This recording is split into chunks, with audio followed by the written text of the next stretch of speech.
Okay. Okay, good. Good. Okay. Next up, Senator Hill. We're going to pass, Senator Bell's here. Senator Hill, file item number 3, SB 678. And just real quickly, before you start, I just want to say something to the committee. You know, following up on the wishes of the committee throughout the year, as we have faced all of these tax credits, the staff is sitting down trying to figure out, maybe doing a hearing and getting the will of the committee of how we can send a message about you know, whether the rules or processes that we think is appropriate as we take these bills on instead of on a one-off basis throughout the year. So we just followed up on what folks have expressed throughout the year. The second, as you know, we're also going to be holding a number of hearings as a result of the new law where we're going to have early hearings on initiatives that have gotten 25% of their signatures. They've given notice to us. We've got a number of hearings that are going to be set up. We'll try to give you as much advance notice, but so in that regard, the schedule may be a little heavier because we'll be holding those hearings. And lastly, those hearings under the law are required to be joint hearings. So, for example, in one case, we have it with the Rev and Tax Committee of the other House, and another with the Appropriations Committee. They make the determinations for their referrals, and our Rules Committee makes the determination for our. So there's going to be some extra work as a consequence of that during the year. Sir, Senator. Yes, I'm just staying off of that for now until I read a little bit more. But thank you for addressing that cumulative impact of tax credits. Having lived through this legislative process for many years, we add them on, simple majority vote, 2/3 vote to take them away. The only ones, there's very few that have been taken away. One was taken away by initiative, I think, but the other one I remember was the teacher's tax credit taken away because you can't get a 2/3 vote from both parties to either take away a tax credit. So the cumulative impact on the loss of tax credits, even those that are perhaps not our highest priority anymore, is a huge cumulative loss of revenue to the state. And so we need to look at that bigger picture. And are some tax credits outdated? Are all the highest priority in the 21st century? I don't know, but there's never been a comprehensive review. So Senator Hertzberg, you know better than I how many total billions of dollars of tax credits are out there, but it's absolutely huge. And in this particular case, it's not perhaps a big deal. I don't know about other loopholes in the split roll. This is addresses one. It is an ongoing issue. Senator Bell. Yes, I think on the tax credit issue, I'd like just to express a great disappointment that the legislature, bipartisan, almost unanimously, I think we had one no vote. I don't know if it was any of you two, but there was one no vote on the housing tax credit to encourage housing, and the governor vetoed those bills, even though they were passed by the legislature. So as chair of the Transportation and Housing Committee, we are looking to see some initiatives in the area of tax credits and housing to encourage housing development. Those bills were approved by the legislature, bipartisan, and they went to the governor expecting support, but they were vetoed. Oh. So I'd like to just point out that housing tax credits are a primary issue that's being dealt with in the Transportation Housing Committee. Thank you. Very good. Thank you, sir. Anything further? Senator Hill? SB 678. Thank you, Mr. Chair. Good morning, members and Mr. Chair. SB 678 will aid nonprofits and religious organizations that provide affordable housing by increasing their property tax exemption from $20,000 annually to $100,000 annually. 4 out of the 5 least affordable rental markets nationwide are in California. Nonprofits that do not receive any tax subsidies or grants from the state and that provide affordable housing to low-income families have a cap placed on the amount of property tax that may be exempted annually. This $20,000 cap was placed in statute in 2000 by AB 659 Wiggins and has not been raised since, even though property values have since doubled. There are only 76 different properties in California owned by 26 nonprofits that are currently being reported to the Board of Equalization by the county assessors that are subject to this cap. Only 8 of these are close to or over the cap. The 3 charities in my district are the only ones in the state currently over that cap. Many nonprofits do provide fundraising to provide affordable housing in their communities, or may not even have enough staff to research and apply for state subsidies or grants. In very high rent and property value areas like the Bay Area, the $20,000 cap limits these nonprofits' ability to provide more affordable housing. There's been no opposition to this measure, and I respectfully ask for an aye vote, members. Thank you, Mr. Chair. Sir, others in support? Good morning, Honorable Chair and members of the committee. My name is Camille Dixon, and I'm testifying in support of SB 678 on behalf of Jerome Horton, Chairman of the State Board of Equalization. Oh, beautiful. Thank you. Excellent. Tell them to say hello. Yes. Good morning. Would you put the microphone closer to you? Thank you. Thank you. Good morning, Mr. Chair and members. I'm Jacqueline Day. I'm the Director of Ministry Services for Ministry Services of the Daughters of Charity of St. Vincent de Paul. It's a 501c3 public charity that has been serving the poor and disenfranchised in California since 1852. The Daughters of Charity purchased a 40-unit apartment complex at 1760 Bay Road, East Palo Alto in 2001, where it provides low-cost housing to low and very low-income families. Our tax bill for fiscal year 2015-2016 is about $68,000. We purchased it with our own funds and generous donations from other charities in the community. I support SB 678 by Senator Hill, increasing the cap of R&T Code 214 from $20,000 to $100,000 a year would greatly benefit Ministry Services by providing additional funds to maintain the property in a safe, secure, and beautiful condition. In November, we replaced a hot water boiler for a cost of $12,000. We have installed security gates, and those cost about $21,000. And security screen doors on each apartment were $12,000. And when the building was purchased, every apartment was renovated and the community space and courtyard beautified with landscaping and picnic tables for the residents. Currently, we could use a new coat of paint on the building. That would be our next big project. Our subsidiary corporation, Rosalie Rendu, Inc., has provided free ESL classes to adults in the Bay Area at that Bay Road property since 1998. 100% of our tax savings would go to expand our reach of services to the community and the infrastructure of the building, the apartment complex. So I respectfully ask for an aye vote on SB 678. And I'd like to introduce Sister Trinitas Hernandez. Thank you. Thank you for being here so much. Good morning, Mr. Chair and members. I am Sister Trinitas Hernandez. As Jacqueline said, I've been a Daughter of Charity for 58 years. I used to say that I joined when I was 10, but I'm too gray-haired to say that. So, but anyway, and I have been part of the Rosalie Rendu since its inception in 1998. Where I rented an apartment in this complex in order to teach English as a second language. And it was a very rundown building, and then when it became an opportunity for us to buy it, we did a fundraiser, and as Jacqueline had said. But the thing is that it's so important to keep the housing for people in East Palo Alto and in a safe place. And because of our concern for the people, we were able to buy the apartment complex to keep them in affordable housing. Currently, we have 112 people, I think maybe 62 children in all that number.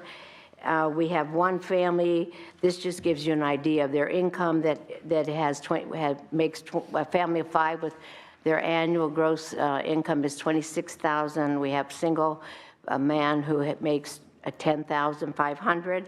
So they're very low-income people, but they are living secure, and those who have come to our classes have gone on to college, and even if the students themselves are not going to college, they have learned that the only way out of poverty is through education, and so they have really encouraged their children. We've had children of students graduate from Berkeley and different universities, so they really are striving for a stronger education. Many of our tenants have learned to speak English, gotten better jobs, send their children to college, and we also provide after-school programs for children, help them with their homework and take them to the library, and we have family outings for our families, and so we really have tried to set up a safe community and we don't just serve people in the complex, but we serve the people in the area. And I would support that you're voting aye on this bill. Thank you. Thank you so very, very much for being here. Senator Bell, you had a question? No, I just want to move the bill as a daughter of charity baby. Really? Yeah. Oh, Big baby. Well, what hospital? I think all 10 of us were born in daughter charity hospitals. Oh, Yeah, so we have 10 babies in my family that were born. All my brothers and sisters were. Wow. So I moved the bill. The bill's been moved. Senator Morlock? Thank you, Mr. Chair. Senator Hill, Yes, I'd love to ask you questions. and I'd love to answer them, Senator. Good point. Property tax is a tax that now belongs to the local levels. This is for schools, cities, and counties. So County of Orange, 92% of our revenues are real and personal property taxes. And so we rely on them. And I don't see in support or opposition the cities, the schools, the counties. And I'm just wondering, since it's not our money, it belongs at the local level, what involvement are they Well, and we haven't heard an opinion either way from them, but it's partially their money. The cities get, 13%, counties get another 13%, and then other taxing agencies get a lot of that property tax as well. But the issue that we saw in 2000 and what prompted this issue, and that conversation certainly was had in 2000, but the reason that the level was set and the reason that they changed that is because there were a lot of, I guess, fraudulent activities on the part of individuals and corporations that formed nonprofit corporations and then used their own funds to purchase property and then operated them as nonprofits, but basically as a for-profit for the individuals who own them. And that's what prompted the legislation originally in 2000. And so at that time, they felt that there was a need, certainly, for the type of housing that we have. But as you know, this welfare exemption, as the staff analysis claims, is already applies to, does no exemption or limit applied to hospitals or to churches or universities that are using the same thing. The only difference is, the only reason this exemption is necessary is because, as the Daughters of Charity and St. Vincent de Paul have not used any state or government money for these projects. They went out and did it the good old-fashioned way. They raised money from the community. I'm not arguing the noble cause. No, I understand, but I'm saying we have not. We're asking an ask from governments that are not us. They're someone else. So I would love to see support, because it's a noble cause. I would love to see support from the League of Cities, from the CSAC, and the school districts, and that would be, I think that would show that you have buy-in from everybody. Sure, I understand, but I would respond that the total cost is, in this particular case, it only applies to 2 in the state, and I guess it would be a $60,000 charge to the counties that are affected by this, is the total cost of this bill at this point in time. And to me, I believe, I'm sorry? And the county that represents these projects is supporting this bill. Is one, and two, Game over. Next case. Done. and you got it. Supporting it. This doesn't go to Alpine County, the money, so you're okay. Anything further from the members? Any opposition to this? Seeing no opposition, the bill's been moved. Anything further from senators? Yes? Anything further? Thanks, John. Sorry, Mr. Bill's been moved, right? Moved. This is due pass to appropriations. Secretary, call the roll. Hertzberg. Aye. Hertzberg, aye. Wynn. Wynn, aye. Bell. Bell, aye. Hernandez. Hernandez, aye. Laura. Morlock. Morlock, aye. Pavley. Pavley, aye. 6-0. Thank you for your 6-0. We'll hold the roll open for Senator Laura. I don't see Dr. Woods here. Do I? Is he here for his measure, Bonta's measure? Let's go with Senator Bell. File item number 2, SB 378, Senator Bell.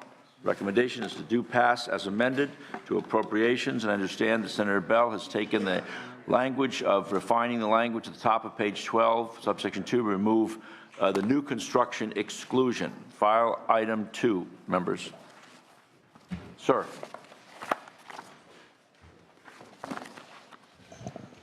Good morning, Mr. Chairman and members. Purpose of this bill is to give seniors in our state of California the opportunity to sell their homes and benefit for the retirement systems that they have, and to build on their income security in their elder years, as well as allowing disabled individuals to do the same. So I wanted to state up front as a main housing measure, that's the purpose of this bill. First, I'd like to thank the staff for your time and work on this bill, and I would take both the committee's suggested amendments. We are presenting at this time SB 378 and a dual constitutional amendment, SCA 9. Current law permits seniors and people with disabilities to transfer their property tax basis to another home if they purchase, if the home they purchase has an equal or lesser value. The problem is the law has become outdated. And due to higher housing prices in a competitive real estate market, seniors who want to downsize to a newer, smaller homes are unable to do so without buying a house that is more expensive than their current home. This bill will allow seniors and people with disabilities to transfer their property tax basis from their original home to a new home that has a higher price. To ensure that a homeowner does not receive more of a tax benefit, however, these bills require that the difference between the value of the replacement home and that of the original residence is added to the base year assessed value. By allowing seniors to downsize to newer and smaller homes, SB 378 and SCA 9 will allow seniors to move into homes more adequately suited to their needs. Additionally, of course, these bills will permit more starter homes to be available on the market for families. And I respectfully ask for your aye vote. I'll turn it over to my witnesses. Thank you. Thank you. Christopher Carlisle with the California Association of Realtors, the sponsors of this measure. You're going to hear from the opponents that homeowners receive too many tax benefits. But keep in mind that shelter is a close second to only health issues in terms of importance. That's why it deserves and gets the tax treatment it receives. Also keep in mind that the voters in the late 1980s, not once but twice, decided to make an exception in the case of seniors. The legislation sees to it that the intent of the voters in the late 80s is carried out. I see this as a technical fix that was overseen when this legislation was first put in place. Finally, with regard to the tax revenue that flows to government, and as noted in the analysis, the supposed loss in revenue is offset by the taxes paid of the purchaser of that original residence. So if a home was purchased in 1985, it's sold in 2015 for $200,000. Let's just say, let's make it easy, the senior moves across the street to another $200,000 home. Well, the purchaser of that original residence is now going to be taxed at $200,000. So I think that reflects that. In many cases, this is just going to be a wash. I'd be happy to answer any questions the committee may have. Mr. Carlisle, we just read in the newspaper that Hugh Hefner is selling his house for $200 million. He'll be over, I assume he's over 55 years old. Would this exemption apply to Mr. Hefner? If he was a... Huh? He's not moving out. I know. Assuming he is, okay? I didn't read that deep in the story, but go ahead. And I suspect if someone's going to pay $200 million for the house, they ain't going to leave the son of a gun there, you know? Yeah, I don't think so. Believe me, I don't think so. That's just part of the story. California? Yeah, he lives in Brentwood, or I mean in Bel Air. Is that a house or a commercial enterprise? Let's go talk to the county assessor about that. But to respond to your question, The answer to that question is yes. the answer is yes. But oh, that we were all as wealthy as Mr. Hefner. Well, I don't know how wealthy he is. He's going to be wealthy after he sells his house. Okay. Any other in support of the measure? Others in support? Yes, Mr. Chairman, members, good morning. David Wolf with the Howard Jarvis Taxpayers Association. We're 2 for 2. We're supporting this bill today, too, as well as the corresponding SCA 9. Simply put, Rotation of the earth must have changed or something. What's going on here? It's a new year. It's a new day. differences in the magnetic field, Mr. Chairman Clearly. Members, we've been longstanding proponents of property tax portability, and this upward portability notion, as Mr. Carlisle mentioned, was around 30 years ago with Prop 60, and we do believe it should continue this way today. And we do think it is largely going to be revenue neutral once you factor in the sale price of the previous home. So ask for an aye vote. Thank you. Peter Blocker with the California Taxpayers Association, and for the reasons previously mentioned, we think this is a win-win for both taxpayers and local governments. So in support. Any opposition to this measure?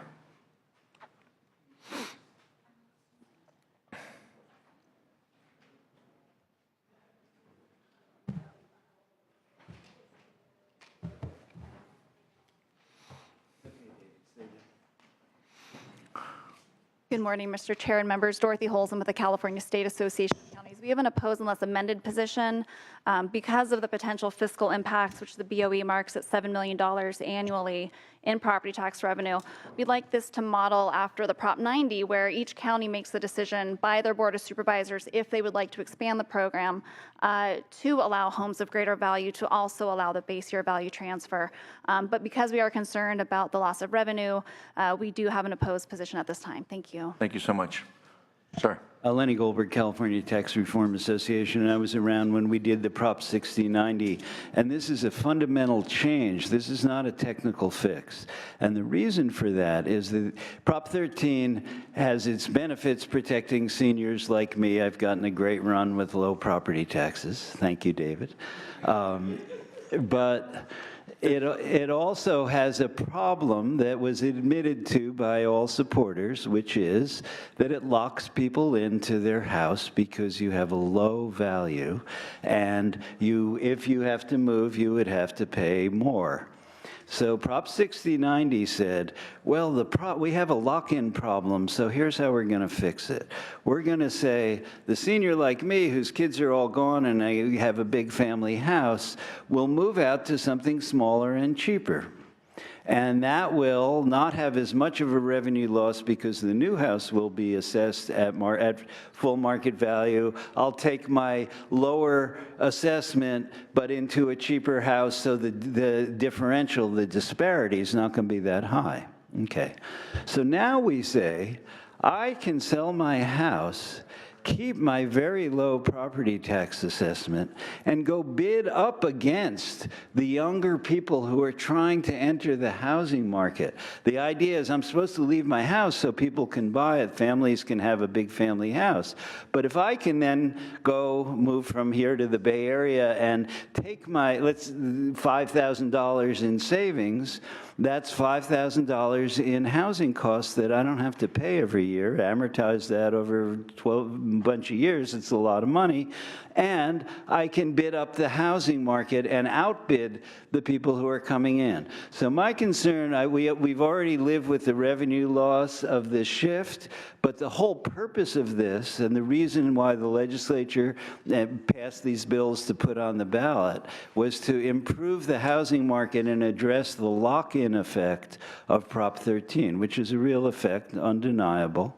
So what this does is make it somewhat, it does not deal with that problem because it allows us seniors who've gotten low property taxes to further enter the market in a favorable condition with the young families that are trying to buy those houses. Not to mention, we've capitalized out the value of the house and have all that money in our pocket. Yeah, but aren't you, I mean, you're making an assumption that a more expensive house is a bigger house. You know, I was talking to a friend the other day, he said, the guy was saying, I always want to be in $1 million house. Well, the house that he bought for $38,000 40 years ago is now worth $1 million. It's the same house. It's not a mansion. It would have been a mansion 40 years ago. But the price, especially in the Bay Area, oh my God, it's crazy. When you sell that, you capitalize out that whole value. You have it, plus you have the advantage, I have the advantage as a senior of having had this great run through the housing market for all these years, accumulated all this equity in my home, pay very low property taxes, and then when I take out this equity and go buy another house, I have a low property tax benefit as well for after all these years, and can outbid the families that are looking to buy the house. So it does the... Aren't you also allowing the first-time home buyer to buy the entry-level house in that situation? I mean, this notion of looking at this just an economic perspective, there's a larger public policy frame, which is home ownership. And home ownership forms the foundation in so many important ways. And so we make policy decisions economically in order to support home ownership. Exactly. The flaw in Prop 13 is that it locks people into their current houses. We know that. Everybody's acknowledged it. The legislature acknowledged that. But then, to compound that advantage in the market, where I, as a senior, get to pay lower property taxes and can outbid for the next highest level of house, is a complete reversal. It's not a technical fix. And he never explained why it was a technical fix. It's a reversal of what is a housing market policy that was passed by the legislature, ratified by the voters, and now says, me as a senior, I can take that advantage all the way up through the housing market rather than releasing my house and not competing with that family or having a little bit, still having an advantage in the housing market. So, but it contradicts what we were trying to do. Thank you. Questions from the members? Questions? Senator Pavley? Yes? Why not? This is the California State Legislature. That's where we're supposed to have a debate. Sure. You're welcome. Go for it. If someone is downsizing but has to downsize into a home that is of equal or greater value, they still have the commensurate costs, the mortgage, et cetera. So they're not coming out with a whole lot of cash to outbid younger purchasers. So I'm having trouble with the argument. Yeah, I am too, quite frankly. Well, this is an equal or greater value, equal or lesser value, which is what current law says. This also allows you to take that capital and go into a greater value.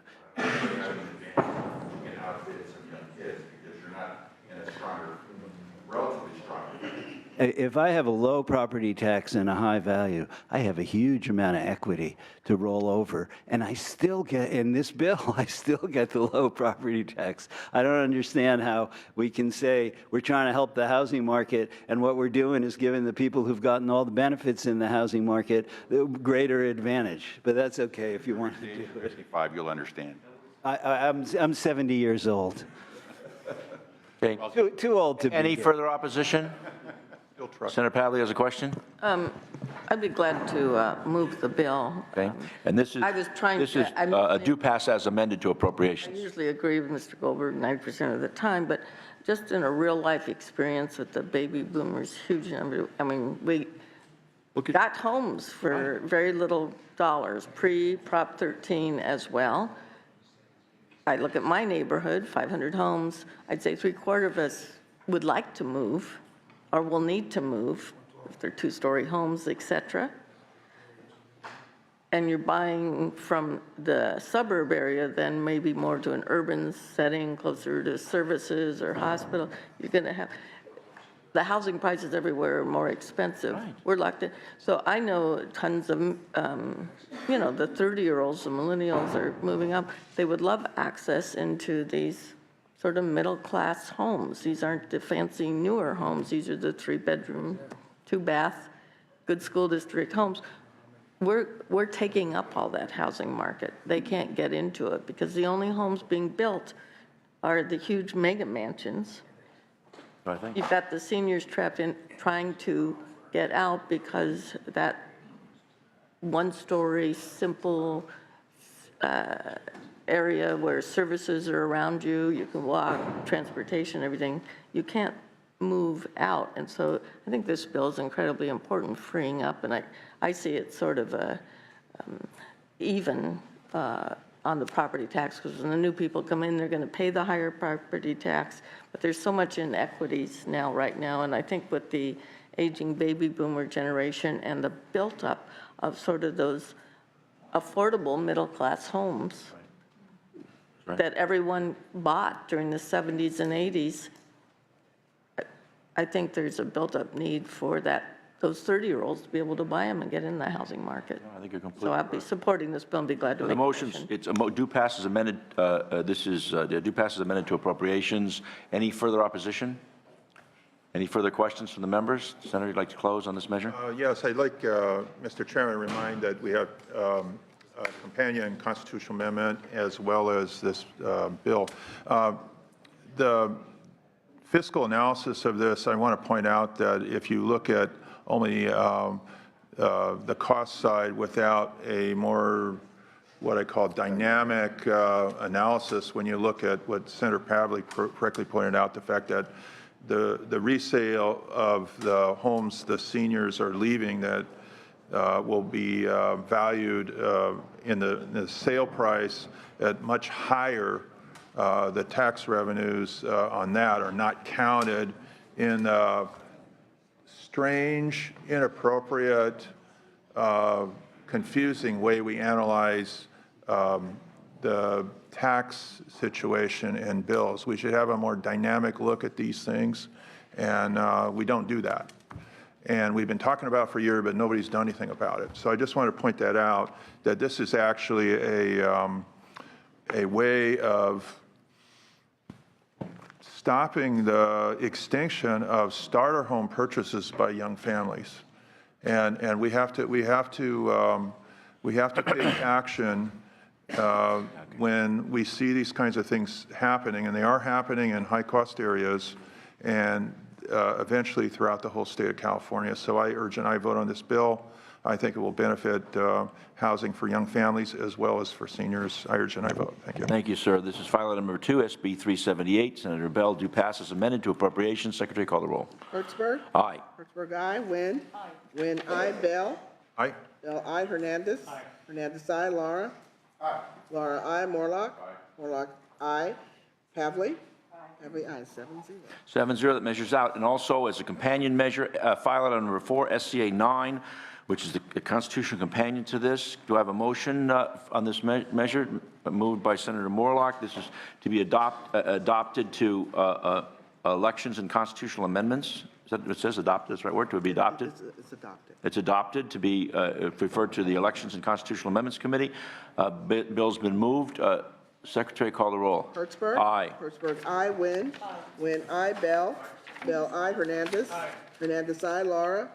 Laura, aye. Morlock. Morlock, aye. Pavley.